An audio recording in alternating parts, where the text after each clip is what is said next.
కొంతమందికి ఎంత చదివినా కూడా గుర్తుండదు, మెమరీ అనేది అంత స్ట్రాంగ్గా ఉండదు. సో అలాంటి వాళ్ళకి ఈ ఆకు పెడితే చాలా మంచిదంట. ఈ ఆకు పేరే సరస్వతి ఆకు, చాలామందికి తెలిసే ఉంటుంది. సో నేను యూట్యూబ్లో సెర్చ్ చేశాను దీనికోసమని. సో సెర్చ్ చేస్తే కింద కామెంట్ సెక్షన్లో కూడా కొంతమంది షేర్ చేసుకున్నారు, ఇది పెట్టాక మా పిల్లల్లో చాలా చేంజ్ వచ్చింది, బాగా చదువుతున్నారు అది అని. అది ఎంతవరకు నిజమో అబద్ధమో తెలియదు, కానీ ఒక ప్రయత్నం అయితే ఎందుకు చేయకూడదు. సో ఈ ప్రయత్నం అంతా నా కూతురు గురించి అండి. సో అది ఎంత చదివినా కూడా కొంచెం మర్చిపోతూ ఉంటుంది. ఈ వీడియో కనుక చూసినట్టు నేను ఖచ్చితంగా పడుతుంది. నేను బాగా చదువుతాను అంటే దాని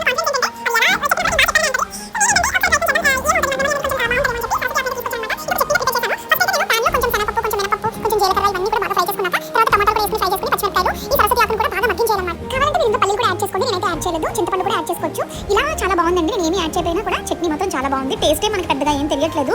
నార్మల్గా చట్నీ ఎలా ఉంటుందో సో అలాగే ఉన్నది. ఈ చట్నీ ఒకసారి ప్రిపేర్ చేసుకుంటే 2 days వరకు వస్తుంది మనకి. ఇది ఇడ్లీలోకి దోశలోకి చాలా బాగుందండి. మనం చక్కగా గీ దోశ వేసుకుని ఈ చట్నీ పెట్టుకుంటే సూపర్ ఉంది.